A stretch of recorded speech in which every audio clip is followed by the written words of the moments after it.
Welcome to the Black Male Impact. Today we have as guest Dr. Clayton Barksdale. Dr. Barksdale, welcome to the Black Male Impact. Thank you, sir. Man, it's a pleasure, having you here to have this conversation, especially on mental health and Mhm. how we are socialized. Because as Black men, how we respond to life depends on how we have been socialized. But before we get into the conversation today, for those who are here for the first time and those who are here with us, please share this conversation with your network. And for those who are here for the first time, I didn't introduce myself earlier. My name is Richard A. Cross, Dr. Richard A. Cross, and I'm the founder of the Black Male Impact. But as we get into this conversation, I just want to share a little bit more about, or a little bit about Dr. Barksdale. He has been in education. He's an educator for over 20 years. He's a behavioral and educational consultant. He's seven-time author and and keynote speaker. But I'll give him the floor to share more about himself before we get the conversation today. So, Dr. Barksdale, go ahead, please. Yes, sir, Dr. Cross. First of all, thank you for having me. This is my first time doing your show, your podcast. I just want to say thank you for bringing me on. I don't know if you have a name for your audience, like the Crosses or the Cross Team or anything, but Not, but not really. Maybe I need to think about it. yeah, you do, yeah. but Yes, sir. but thank you, to your viewing the audience. Thank you for having me on this Sunday. I also want to say you have a nice suit. If I would have known going to dress this well, I would put on something outside for my ballot shirt, for HBCUs. Right. It's my undergraduate school I went to for Okay. my bachelor's degree in history here in Mississippi. So if you are trying to find a college to attend, please attend MVSU, which is in Mississippi, and Idabina, which is a really, really good school. Okay. More about me, like you said, I'm Dr. Barksdale. I'm an author. I've been a teacher for about 17 years. I've been in school leadership for about 7 years. I own a nonprofit. I'm ED of a nonprofit, West Mississippi, Education, where we offer professional development for teachers and principals and other Okay. school systems so that they may function more fluently. And within the nonprofit, I do a lot of work within mental health. Okay. Being a former principal and a former school leader, I know that mental health plays a large role in how a teacher or principal do their job. Correct. Like if they are experiencing mental health problems at home or at school, they will not function in their best space. So it's my job, to go in these school systems and kind of help those teachers and leaders, you know, think the best possible rationale in order to achieve the maximum results. So it's Right. about I've been doing it for a couple of years now, and I really have a gift for it. I just think I have a gift of seeing people, of making people think, on the bright side. Like there's always troubles in the world, but you got to understand that even though we have so many worries and troubles, in our life, it's our job, or it's our duty to think about our blessings, as well. So Correct. yes, yes, sir. So that's my job, man. And I love it.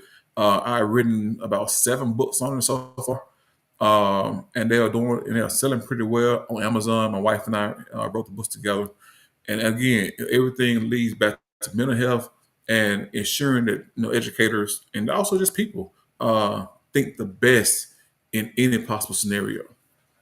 Correct, man. Mental health is really important in whatever we do. As you have stated, if we want to be our best, we have to take care of our mental health. Yeah. And you have been in education, as a male, and have seen people, maybe having different challenges, Yeah. and especially as a leader, to help them to become and do the best that they can.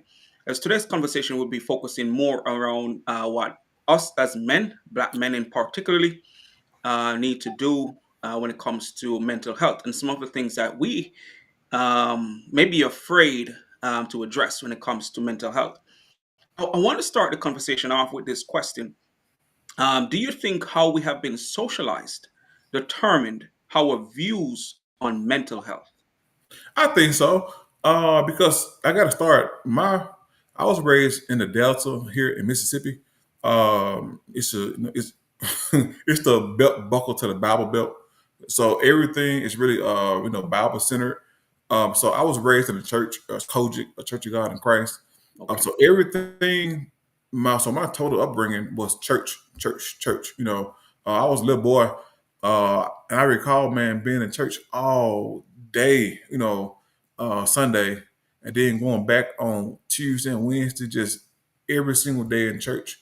And during those times, the people, my mother and my grandmother, my friends and family, they use church as a source to improve their mental health. The preacher would give them sermons on how to better their mindset or to teach them ways to deal with life.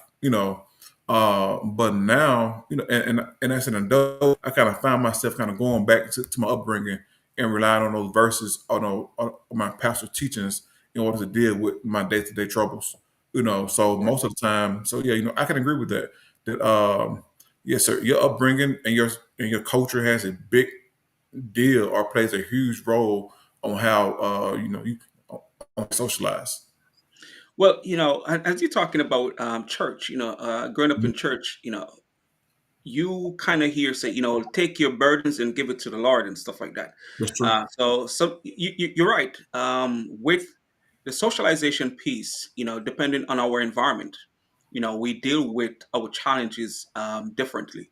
And if we are not in an environment that talks about it, because as males, some of us haven't heard um, that we need to talk about the challenges that we have, especially if you don't grow up in church and stuff like that.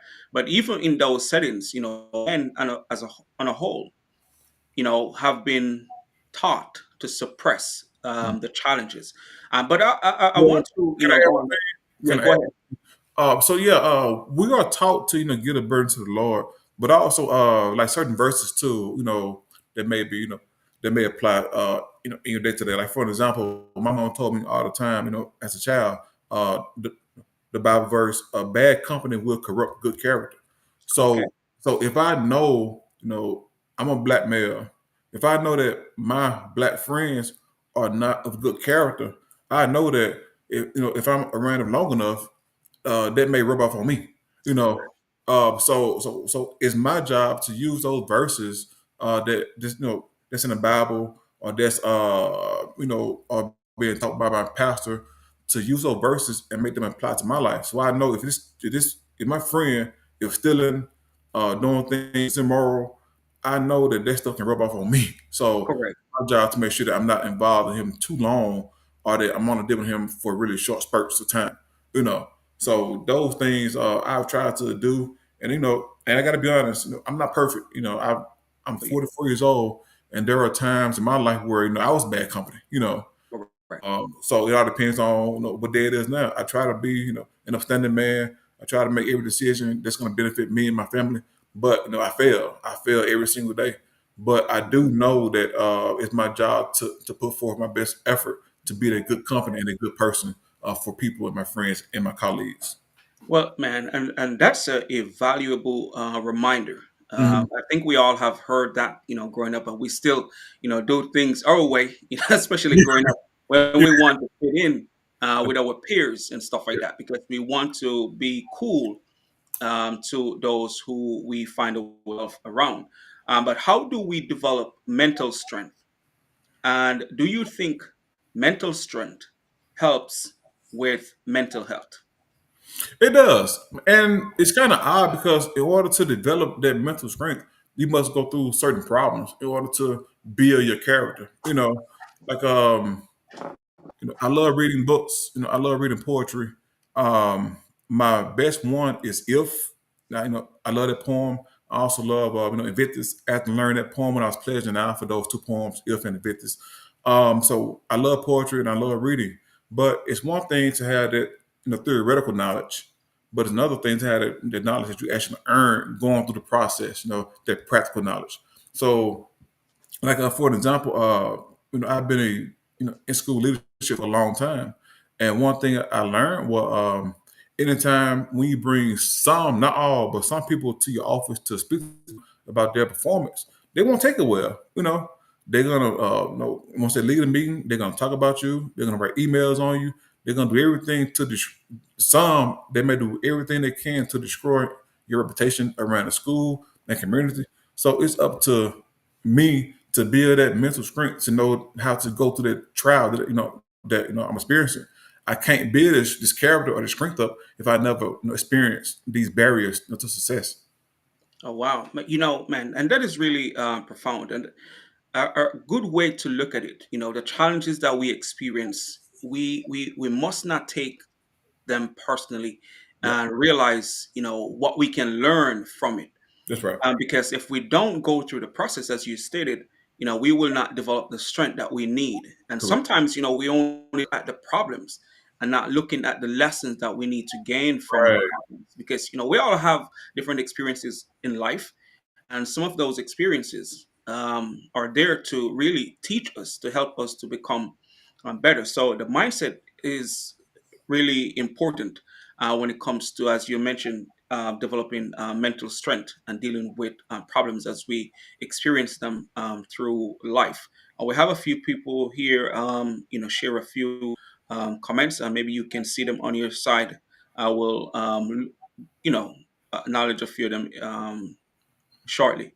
But my next question to you, growing up, what were some of the dominant messages you received about what it means to be a black man?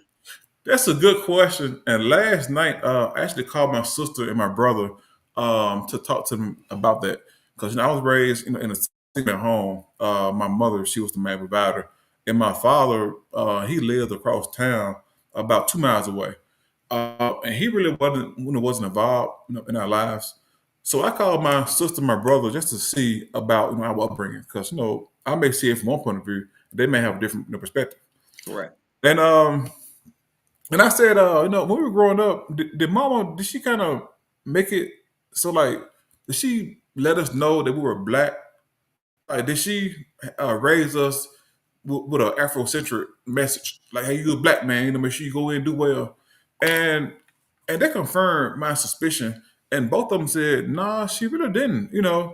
But then again, I'm from the Mississippi Delta, so everybody in my radius is black. My teachers were black, my school leaders were black. So it's just a black bubble here in Mississippi. Um, so she really didn't make us known, or she didn't make us aware that we were just black people in America. So her message was really really simple: go out there in the world and do your best. And you can compete with any race, whether it's Spanish, Latino, or um, a white. She said if you go out there and do your best, nobody can compete with you. You know, and when they made it so clear to me that, and I really said, "Wow, that's right." Like, and the more and more I thought about it, it's kind of why can't I go out and do the best? You know, don't I have the same brain as a white person or as a Mexican person or any other race out there? And so she really didn't make it seem as if we there were any struggles in our life that we couldn't overcome. You know, and this is one thing I respect. But also, I gotta add this: even though my father wasn't involved, and even though he wasn't the best person that he could have been for our family, she never spoke ill of him. So it's just a character. Like there's no excuses. If you Correct. want something, go out there and get it. I don't care if you got this problem, this ailment.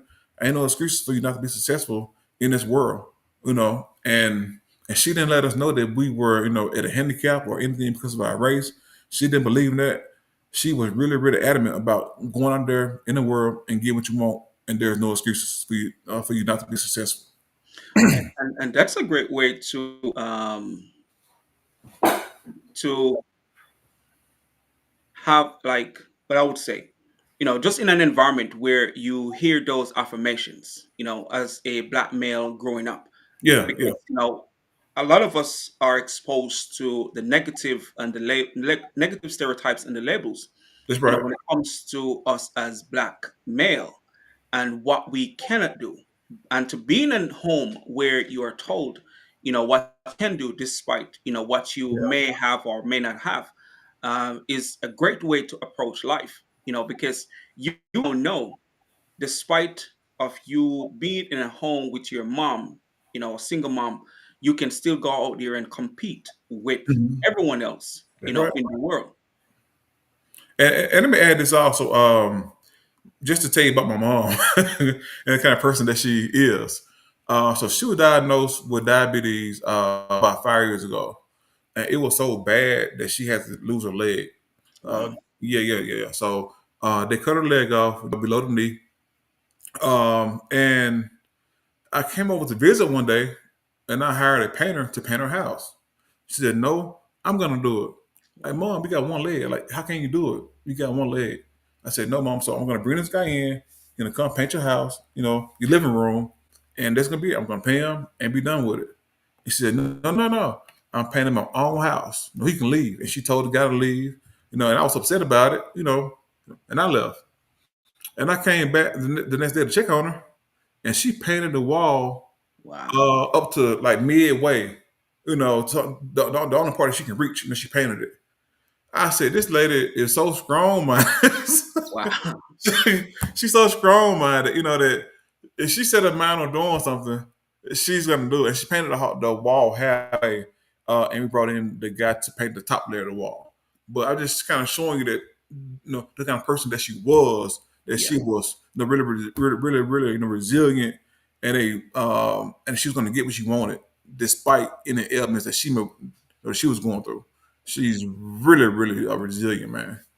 And to see that type of resilience, as a child, you have to model that type of resilience. And Mhm. I've seen a lot of black men who grew up with their mom, who whose mom, kind of displayed that type of characteristics. Yeah. At times the males, actually, develop that type of resilience because they Mm. want to make their mom proud, or they want to, show that their mom that, look, I've seen what you have done, and I want to make sure I model, this type of, behavior in Yeah. my life and stuff like that. I can agree So with that. I agree go with ahead. that. Yeah. No, I agree with you 100%. Yeah, yeah, I've heard a lot of males, make that same kind of statement, model what they have seen their mom have done, Yeah. and they live their life according to that because they see her strength, and they believe that they now have to be strong, not just for themselves, but Yeah. also for her, And it's as well. also too like you almost with me like myself. I think like if she can do all these things because she raised 4 kids and then went and adopted her sister son, so 5 kids total. And then she also was a single parent. And then she also went and got her RN license. So she was RN for I think 30 years. She was RN. So she was a really successful woman, owned businesses, owned daycares.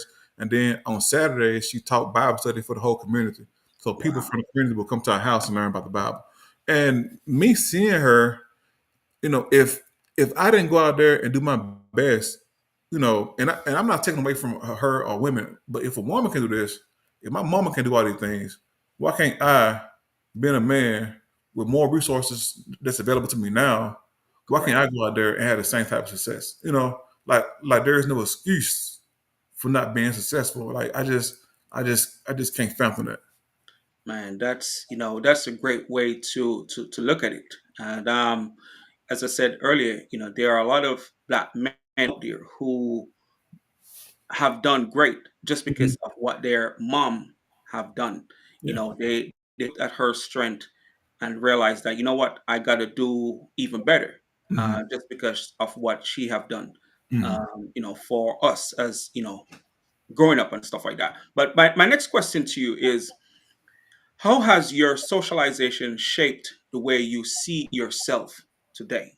I know you just talked about, the resilience in the home and stuff like that, but how has your socialization shaped the way you see yourself today?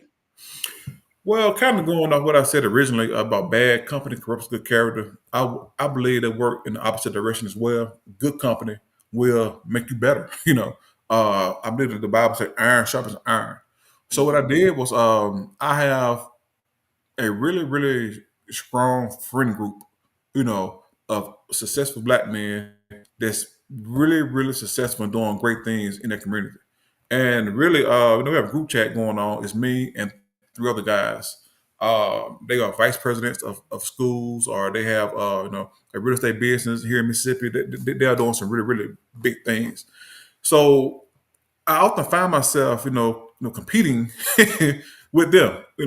If they do something great, we say, "Good job, done. That's wonderful. You sold two houses." So they kind of put the pressure on us to go out and do something great as well, and put it in the chat.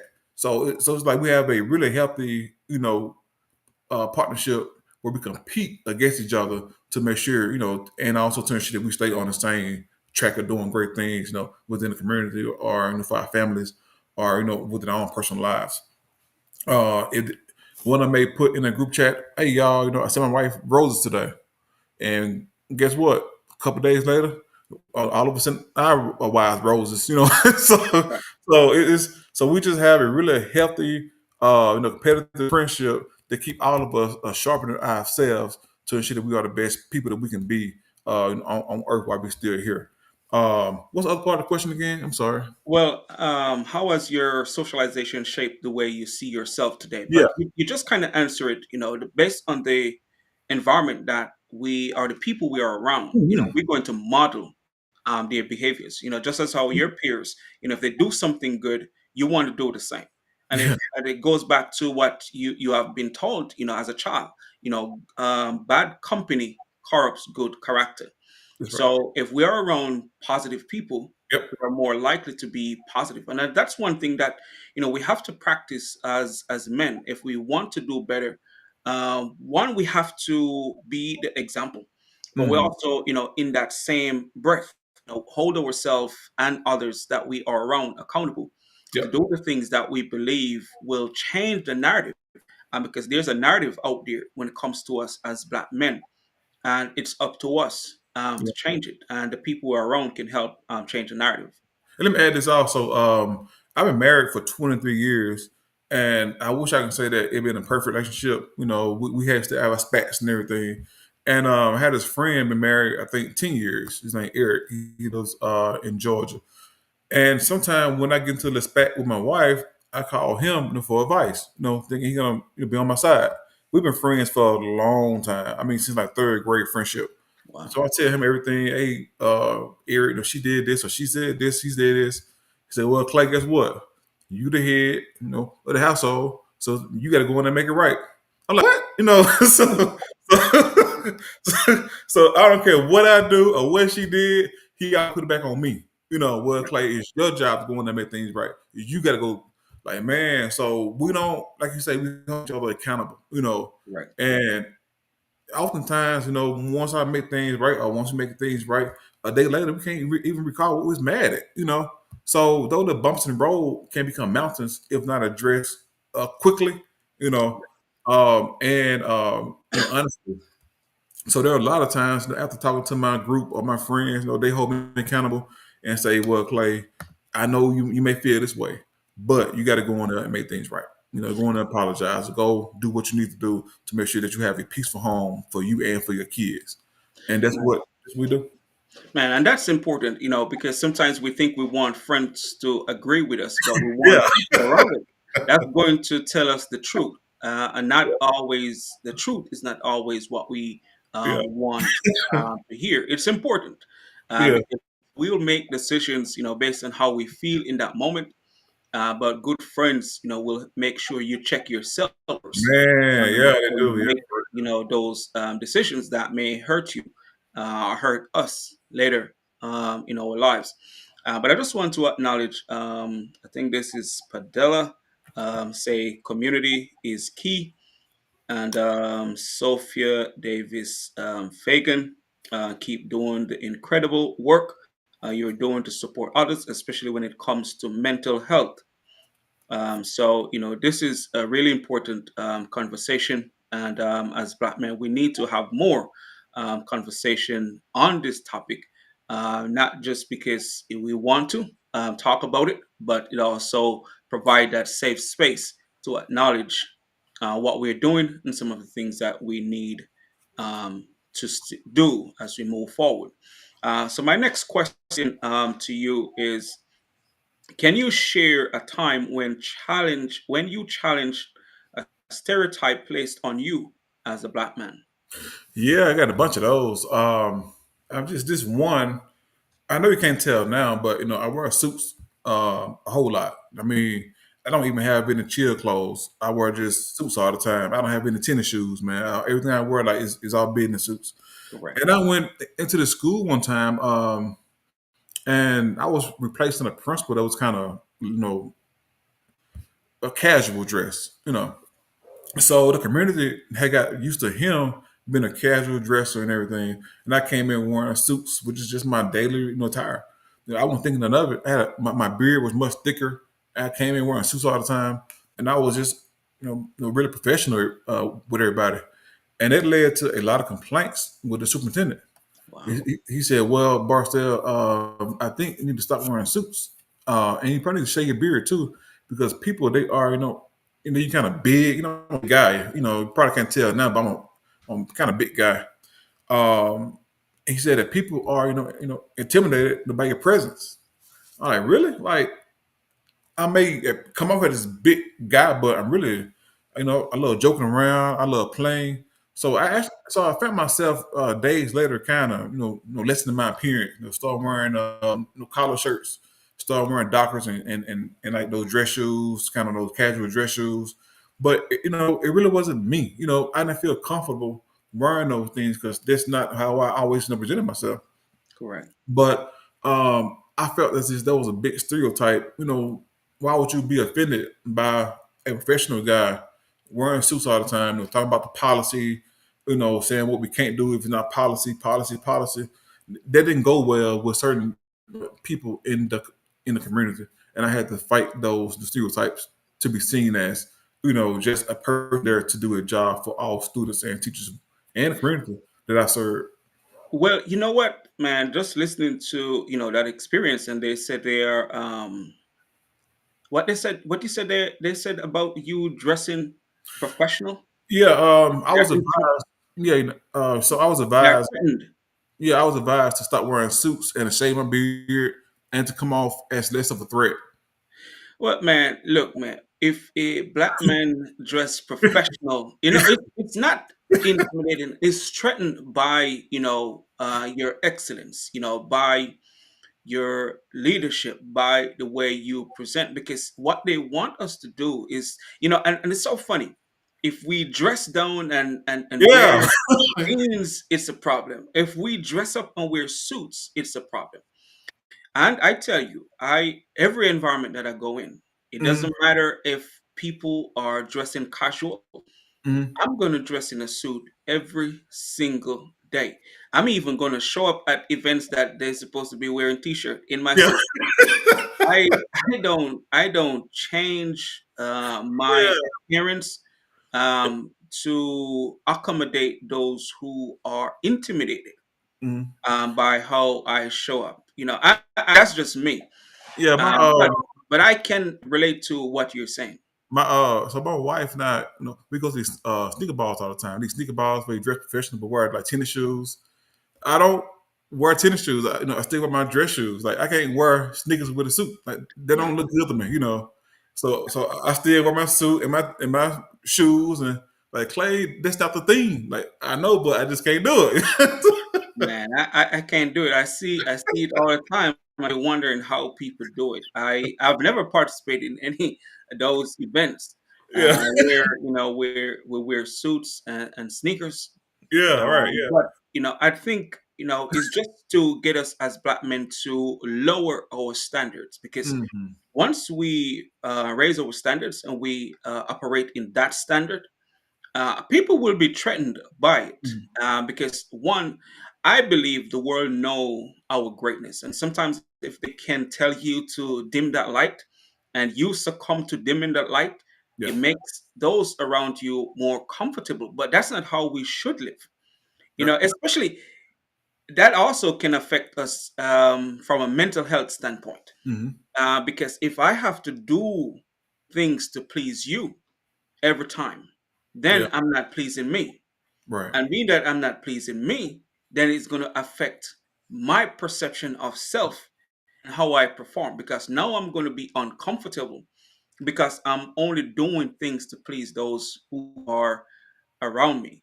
Yeah, and it may seem small, like telling me to dress down or shave my beard. It may seem small to some folks, but that left me, you know, that left me feeling really, really down afterwards. And confused. Like, why would I have to change my appearance if I'm the model for this school? You should want your principal dressed and representing your student body in the school in a certain way. And to Correct. be told to dress down and start wearing collar shirts or t-shirts, they just didn't sit well with me for a long time, and I still don't get it. It is reducing the culture, because again, the leader determines the culture. And if you plan to model excellence and operate at the highest standard, then that's what is going to start to happen. But most people may not want to, and that's Mm, where sometimes they're going to challenge your outlook, your perspective, the way you present yourself. But again, it's going to affect you as the male, especially on the mental health, because then you're operating out of your character, mhm. to please others. But that's one thing that we have been challenged to do at times, to lower our standard, to dim our light, to fit Right, into places that may not want us to be the best that we can be. right. They may not say it out loud, but sometimes those changes is subtly saying, "Man, you need to dim your light. You need to slow down. You're Mhm. doing too much," which in turn, affect us. And that's why some of the black males sometimes leave environments that they would want to be in to make a positive impact, And but I they are did. not Right, and I allowed. did. I left. Yes, sir. Oh yeah, it affects a lot of black men. A lot of black men may not talk about it, but they are in environments that they want to do great work, but Yeah, they end up, not able to, you're right. because they have to, dim, their light. And growing up as black men, I think we see the stereotypes, and because we want to challenge those stereotypes, to say challenging the stereotypes would be being excellent. But when we are being excellent, then it becomes another problem. That's right. That's right. And what I found is oftentimes when you are serving in a leadership role, uh, some leaders, that you are serving, they don't want you to ask questions. They don't want you to ask questions or maybe give ideas on how this system could be run more efficiently. They just want you to come in and be a cog on a wheel. And me, I am. I'm more. If I see a problem, I want to come at you in a really, really respectful order. I'm not mean or in your face. I'm really, really polite in my ideas. So oftentimes when I present ideas, they are taken the wrong way. Like, nah, don't worry about that. You just go and insert this. I'm like, well, we have. Okay, this is a good example. So I was serving as a school principal, and I noticed that we were paying 5 consulting companies to do the exact same thing.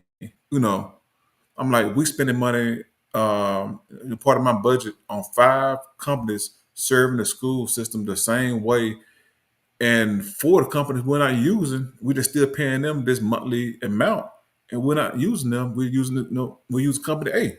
So why can't we shift the money we're paying companies B, C, D, and E? Shift that money and just give it all to A if we're not using those companies. And man, I learned that when you even suggest ideas, you open yourself up for criticism. Even when you come with data, showing that these companies not being used and this money just it really just going out the window. Why can't we just put all this money for the company we're using? You open yourself up to all kind of criticism and even targeting yourself. Like you are placing a big target, on your back. And I've learned that's about other people at certain jobs. They're quiet. They don't really, say anything anymore because they don't want the target on their back that they'll get if they even open their mouth up to suggest any type of change. Well, yeah, and if you have to suppress your thoughts, Mhm. then some people are just showing up again, and that also a part of the mental health Correct. problem, because then you don't value my opinion, my thoughts, and then they will only stay there for some time, and then they may leave, or some just stay and just become really dormant, Yep. not doing the work to make a difference. And that's why sometimes, as you say that, it's just kind of popped in my mind. We be wondering why changes are not happening in some schools. It's not because the people there are not effective. Some have been so discouraged in Right. doing the work, especially when we have black males in those environments and we're not seeing the results. Maybe it's not because they're not effective, but maybe because they have been discouraged from doing the work. But I want to go to the next question. Sure. How do you prioritize your mental health despite societal expectations for black men to stay strong? Well, that's a good question. I always say, I try to find peace. I try to move towards peace. I saw a meme one time that said, if it costs you a piece, costs too much. If it costs you your peace, it costs too much. So whatever I'm involved in, I try to make the decision that's going to bring the most peace to me, my family, and my school, or the organization that I'm serving. So again, I just follow that piece. Now, sometimes I have to make a really, really difficult decision that's going to disrupt my peace, or they're going to disrupt, the flow of things. But I kind of brace myself for, 2 weeks, 2 months, and I know within this time, it's kind of everything on level off, depending on, the severity of the decision. So to answer the question, I try to follow peace and use data to guide all my decision making. And if it costs a piece, like I just said, then it costs us. Now, it may seem kind of simple, these things I'm saying, but um, I know certain leaders or certain CEOs, uh, and I talk to them a lot. They really have a hard time making, these decisions because they want to be people pleasers at one time, And myself, when I first started being an admin, I wanted to be a people pleaser. I wanted every teacher in the building to like me. Right. Um, for example, if I saw a teacher coming in late, I didn't say anything because if I said something, she'd get mad at me. But what I noticed was she was 15, 20 minutes late, and her students were down the hallway, running through the school building, causing trouble, that was causing problems. So what I had to do, I had to go and confront the teacher in a wise and loving way. I said, "Well, Miss Jones, I value your presence here. So, but is there anything that I can do to ensure that you make it to school on time?" And it was a difficult conversation at first, but the more and more I had those conversations, the more peaceful and easier it came for me. Okay. So once the teacher started coming to work on time, guess what? Her kids were had a supervisor. The kids were in the classroom teaching and learning. So really, sometimes you got to follow peace, but sometimes you got to go and confront the person in a loving way. You know what I mean? Going, "Hey, you late? Why you late? And I'm looking at my time. Come on now, come on now." That's not. That's gonna run people off. Go to them Correct. in a loving, positive way and say, "Well, what can I do? What can I do to help you out? And I guarantee you, most of the time, if you're dealing with an individual that want to get better, they will, acquiesce to what you're trying to do. Now, true enough, 1 out of 10, you're gonna have those teachers or those people within your building that's gonna buck up or fight back if you suggest ways that they can improve, or if you try to hold them accountable. Some are gonna buck up at you and do things and say things about you, but at the end of the day, that's not the majority. That's a really, really, really small minority. Oh man, that's as you talk about work on your piece, and also address the situation up front. Yeah, yeah, Because at times, as you mentioned, to be a people pleaser, to want to make sure everybody's okay, yep, sometimes will affect your own peace. yep, Because internally you're going to be thinking about what you should be doing and not talking about it because it's going to be in your mind. yep, Because whatever we don't address, still going to be playing in our yep, minds. And we have to have that courage to address it and yep. understand, as you mentioned, that some people will challenge you, but if you approach it in a peaceful and loving way, a respectful way, I should say, Of course, better, yeah, a respectful way, yeah, people will address, be more receptive. of what you're trying to say. But Let me add to it real quick. You are correct on being respectful. And there was this one situation where I had to call in a worker for being tardy a lot. And I don't mean late, like 1 minute, 2 minutes, 30 minutes late, some days 40 minutes late. And she had an entire classroom of students during first period. They had to be watched and covered because she was late all the time. So, I called her in a peaceful, and loving way, really respectful. And I told her about the time she was coming in. I said, is there anything that I can do? And she just started crying. She really got in a really really fit because she started naming things that she got to do. She said she's a single parent. She has kids that she got to get ready to school. She got to take the kids to school once they get ready, and she started naming all these things off. And I say, I understand what you're going through. So I tell you what, how about the next 9 weeks, I would give you your first period off, and then you can just use your first period to make your runs and come to school. Once you finish making runs, that way, she didn't have a class first period, but she still, was able to run the kids to, get everything dressed and ready, and everything worked out fine. So sometimes as a school leader, you got to be able, or as a person, you got to be flexible um, to meet the demands of the people that you are serving. Everything can correct. be so black and white. Sometimes you got to change the schedule or change your ways or change your operation to ensure that everybody, is in the best environment that fit them. Correct, correct. Mhm. So it's just to you mentioned, just to be understanding Yes, sir. of the people that you're dealing with, because sometimes and be maybe sympathetic as Yep. well in the process, so you can help to accommodate them to some extent Yep. and to make things better. Yep. So my next question to you is, what does mental wellness mean to you personally, and how do you maintain it?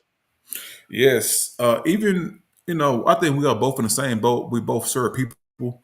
Correct. Um, But mental wellness also means being selfish as well.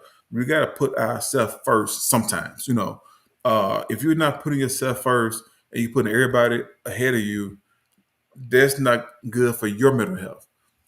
So even before I start my year, I always plan my vacation days. I'm going to take this month off. I'm sorry, I'm going to take this weekend off, that weekend off, and they give me something to look forward to during my work month or during my work life. If I know that I got some, if I got some vacation days coming up, I'm going to take. I may go to Florida with my wife 5 days. It's already embedded in my calendar, so it gives me something to look forward to during my work week, and it works. You know, so it means putting myself first, and also means know when to step away.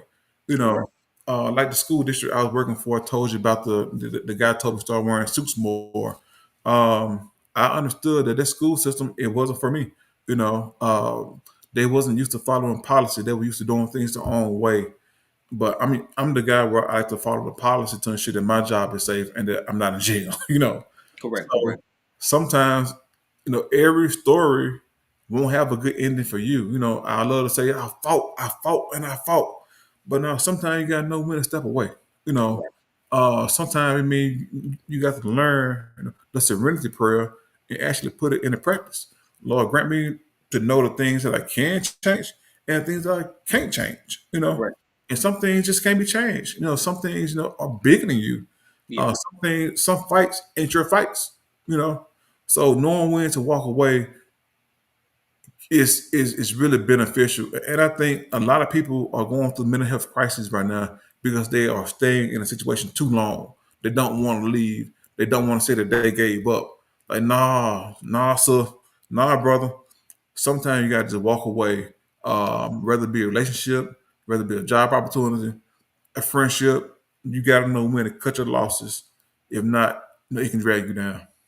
Man, that is a very, very important point, and a great reminder to all of us in whatever we are doing. Mm-hmm. And that is, sometimes we stay in situations too long. Yep. We see the challenges, we see what's not working, and again, some things you cannot change, or we cannot change as individuals.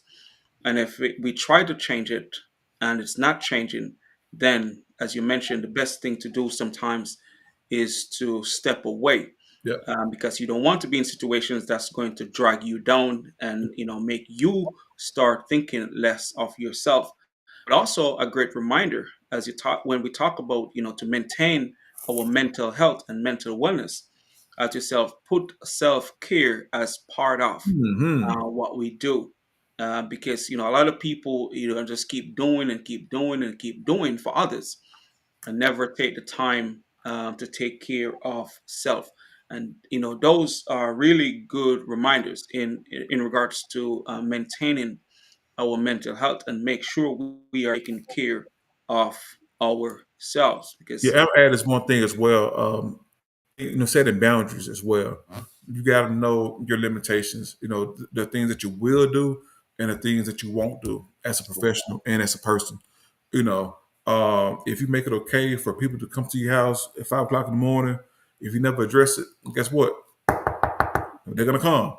But if you say, hey, it's too early for me right now, come back at 7:30 or whatever time you allow, then you are creating a barrier of peace around you. And if you don't have any boundaries, man, people will afraid to run over you.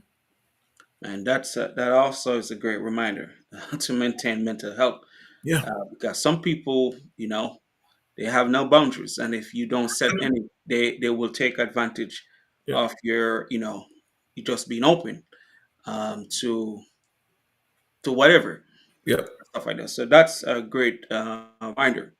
My next question to you is, who or what has influenced your mindset to break barriers and create your own path? I know you talk about your mom and her resilience, Mm.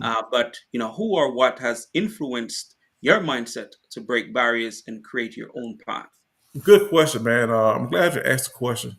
And what happened was, I was on Line Pledge and Alpha, and I saw this poem.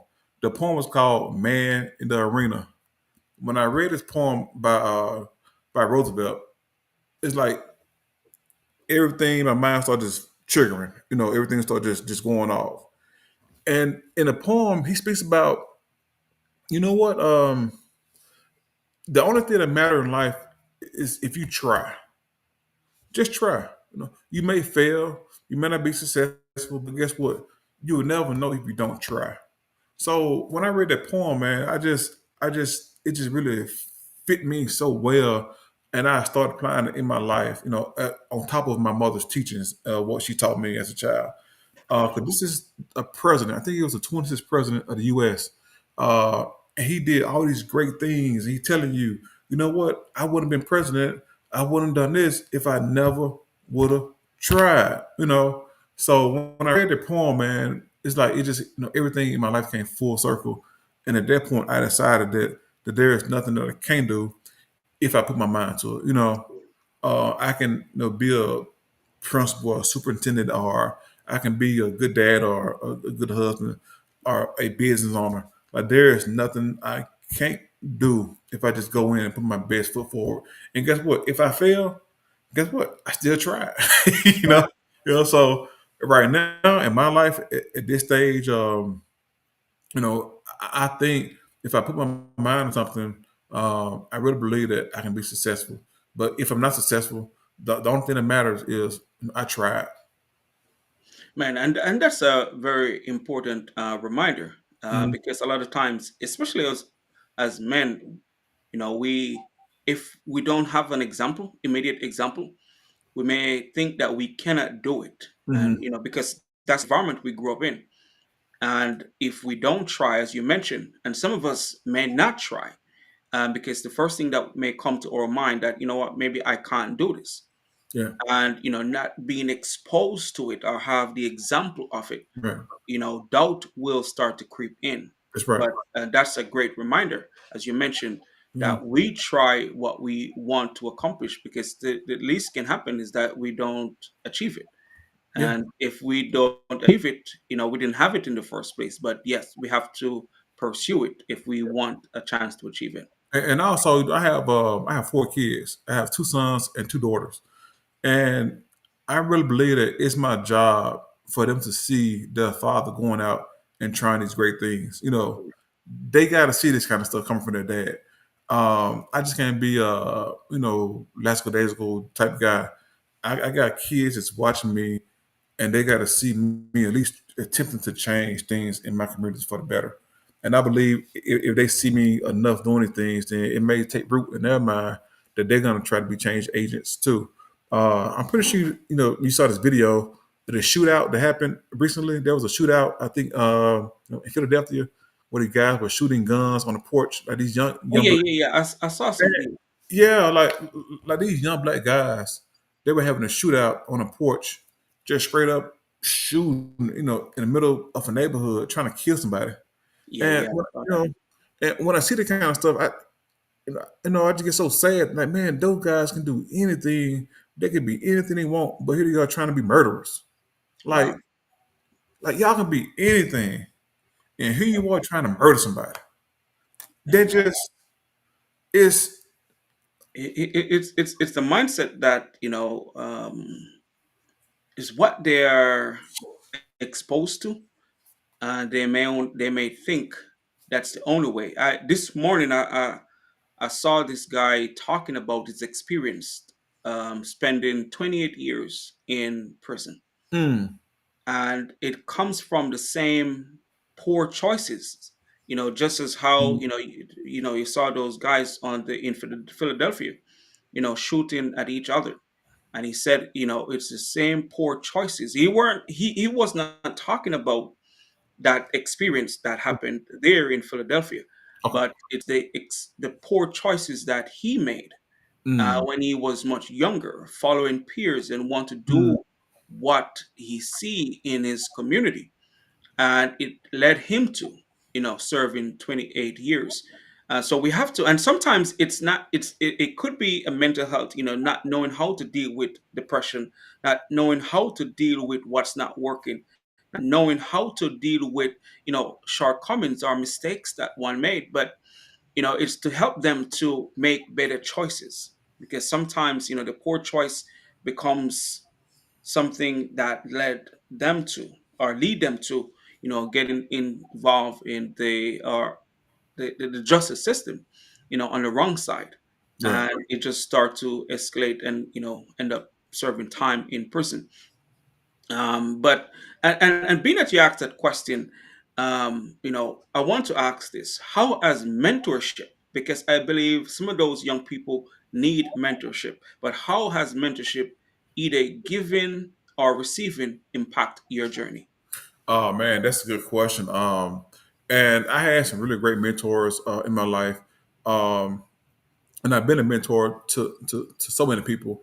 I actually designed a website that offer mentorship. It's called the Chiselers. The Chiselers, like you chisel a brick or chisel a stone. The Chiselers.com.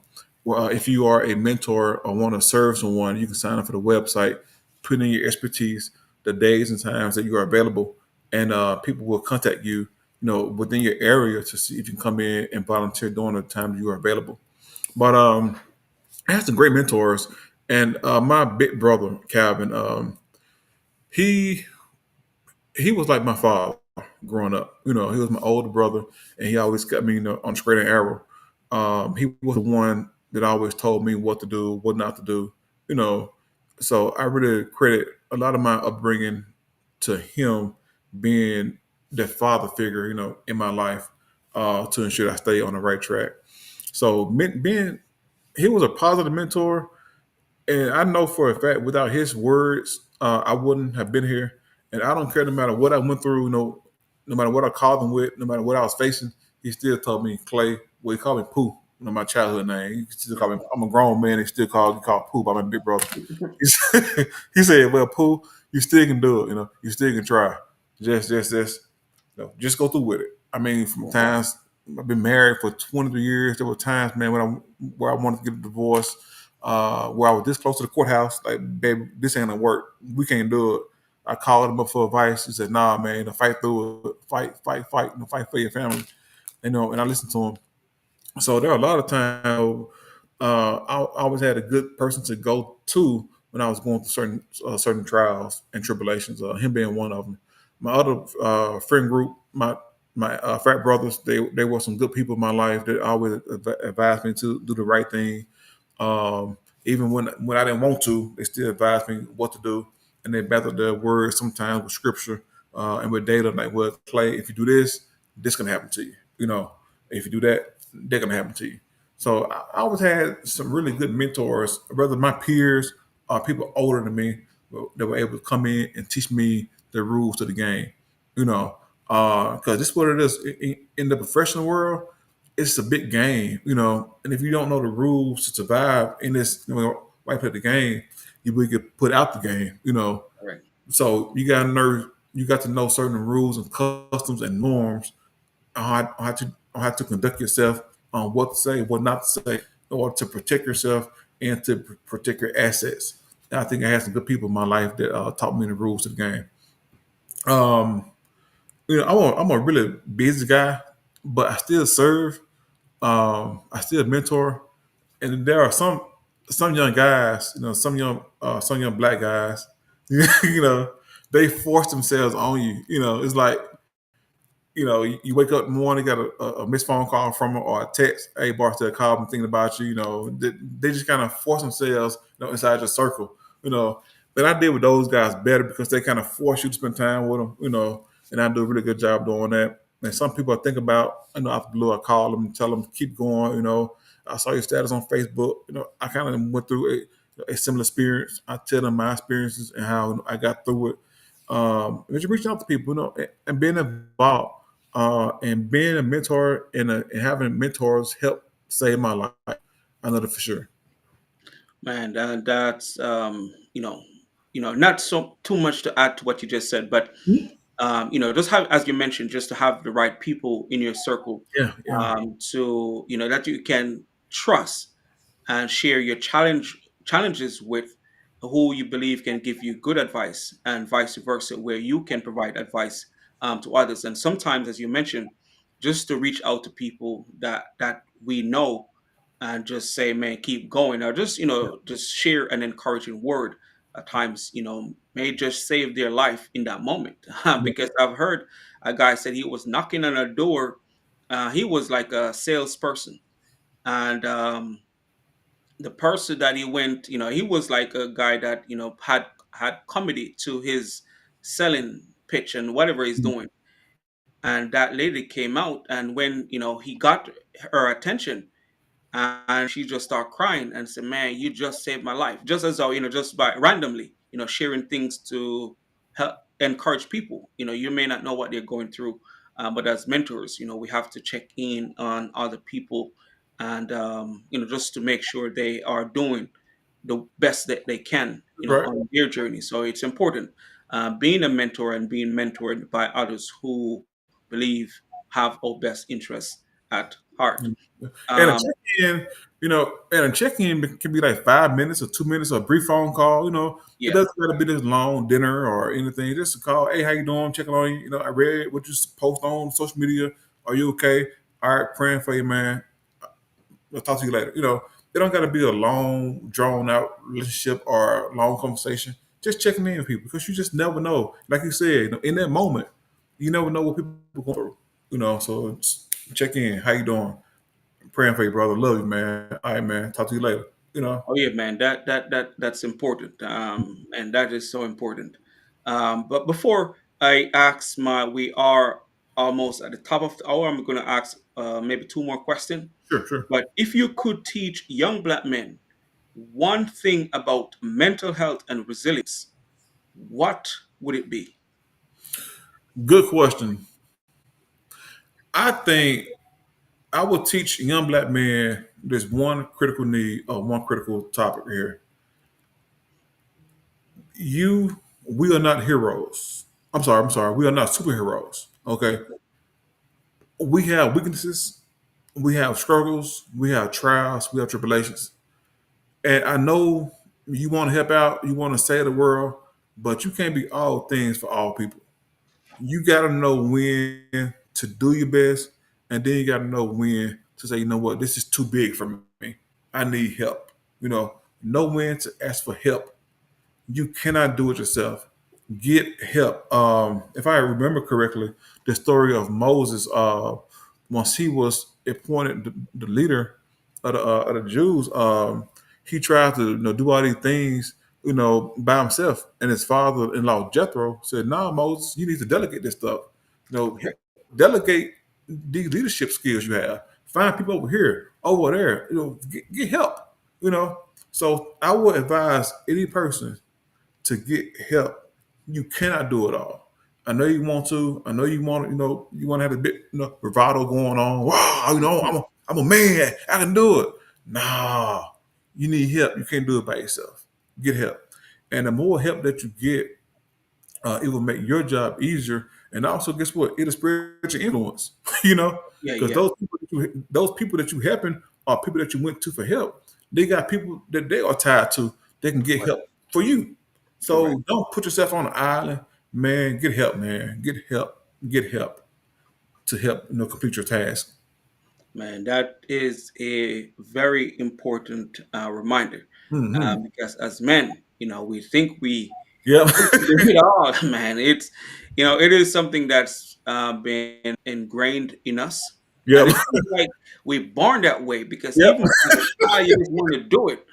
And but you're right. We need to ask for help when we need it, and don't feel as if asking for help is weakness, because we also have been conditioned to think that asking for help is weakness. Yeah. But That's right. no, That's right. oh yeah, That's we right. must know when to ask for help, and know that help is not a sign of weakness.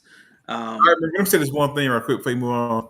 I Yeah. remember this. I know you kind of push for time. I remember being in the gym. This big old guy came in, man, bench pressing like 300 pounds. In the gym, the people asked me, "Hey, you want a spot?" He said, "No, I got it. You see all this?" He started flexing muscles and everything. And he started bench pressing. He did like 10 reps of 300 pounds, just killing it. But on that, 11 rep, man, he couldn't get it up no more. He said, "Help! Help me! Help!" So, That's right. That's right. so, Sometimes you gotta ask for it before you need it, because he could have died. yeah, Like that. yeah, all right, yeah. Yeah, So I man. don't care, how big and strong you are. At some point, you're gonna need some help. Oh, yeah, man. You're gonna need help, and Yeah, and that situation, kind of prove, that despite your strength, yep, you still will be at a point where you need help, and that is a great example, hmm, because we think we are so strong, yep, we don't, and some people succumb to that which they think asking for help is a sign of weakness, that's correct. That's true. and man, it takes them out, Yep, because they could have asked for help, but they don't. They deal with all that pressure, by themselves, all by and themselves. they succumb to the pressure. But before we go, Doc, I have one more question that I'm going to ask, but before this last question, where can the listeners find you and support the great work that you're doing? I know you have written several books on mental health, and that's one of the things that we need to address today. So where can the listeners find you and support the work that you're doing? Thanks for the question. I appreciate this plug here. But most of my stuff I can find on Facebook. I have a really large presence on Facebook. That's where most of my bookings come from. Most of my, I say, my digital footprint is much larger on Facebook than any other social media site. If they want to purchase any of my books or my games that I created for mental health, I created a game called Stack and Chat. It helps people talk to their problems. It can be found on Amazon. Just type in my name for the books, Dr. Clayton Barksdale. Everything should pop up with my books. For the game, it's not tied to my name, it's tied to my actual business. My game can be found at Stack and Chat. Just go to Amazon and type in Stack and Chat, and it should come up. Okay. Hmm. All right, man. Thanks for sharing that. And it will be somewhere in the um, somewhere on social media where they can go ahead and find the work that you're doing. But if as we come to the end of this conversation, what you want to share with the listeners before we close out this conversation, and or what impact do you want to make in the Yeah, world? man. First of all, I want to thank you for having me, on your show. I appreciate it. Anytime where somebody see value in you, what they invite you onto your show to kind of spread your kind of spread knowledge or to spread your perspective. I just want to say thank you, man, because I appreciate you for doing this, for having me. But one last thing, my parting thought would be, one school year, I was serving as a principal, or in school leadership, and we was at our assembly program, and one of the teachers, she had a heart attack, on a job, yeah, doing the assembly. So everybody kind of filed outside, kind of talking about what just happened, and all the admin kind of just kind of got on one side of the street, and all the teachers were on the other side of the street, and the admin were with them about how they're going to go ahead about their day. And I'm here thinking like, man, this lady just had a heart attack on a job, and we're talking about how we're going to continue on, with the job, you know. So no matter how much you love that job, don't put that job ahead of your family, because when you're gone, you are going to get replaced instantly. So that job isn't all of you. That job is just part of you. Don't make that job all of you. Still make time for your family. Still make time for your hobbies. Make time for yourself. And I promise you, if you do that, even if you learn these boundaries, you're gonna have a much fulfilling life. Don't be so fulfilled by your job, because the minute you're gone, you're gone. Take time to spend with your kids, with your loving wife or husband. Just make the most of your life, aside from being a great worker as well. Man, that is a valuable reminder Hmm. because you see it so often where people, make the job their life and Yep. forget their family, neglect their kids, just neglect the things that would make their life more Yep. meaningful and fulfilling, and not realizing that a job maybe don't care. As you mentioned, they will just replace you. I've seen it so many times. I've Yeah. even recently, I saw a young lady got killed on the job, and in less than 2 weeks, the position was Yeah. replaced. Oh, yep. Man, it's crazy. So that is a great reminder, especially when we're talking about mental health and taking care of ourselves. We should make ourselves a priority. Making ourselves a priority in our family and all of those things that makes us who we are Hmm. will even make us better to serve. Because if we neglect the things that makes us who we are, we're not going to be able to serve. People may think they're doing their best by just working, and giving their all Right. and not doing the things that can make them be better. Your, as you mentioned, your hobbies and your family and stuff like that. But Dr. Barksdale, man, it is a pleasure. This will not be our last conversation because mental health is something that we have to keep having these conversation, especially for us as Black men. So thanks again for being here. But I'm looking forward to our next conversation in the future, and also to keep doing the work that you're doing Yes, to sir. make a difference. I appreciate it, man. And really, it don't feel like an hour. It feel like we've been 15 minutes, man. So great conversation. Thanks for having me on. Yes, sir. Everything was perfect. Everything was so fluid. It just feel like 10 minutes passed by, man. So just thanks Oh for having yeah, me. man. Oh yes, sir. Yes, sir. Yeah, That's how it is, man. When the conversation is flowing, man, an hour goes by so quick. it It does. feels as Yeah. if it's, as you mentioned, it's like 15 minutes of conversation. But man, this is great. And for the listeners who are here with us, I want to say thank you. I really appreciate your participation in today's conversation. And for the Black Male Impact is where positive changes are inspired. And we always bring guests that we believe will share insights and perspectives that we all can benefit from as we continue on this journey. Thank you for being here. Thank you.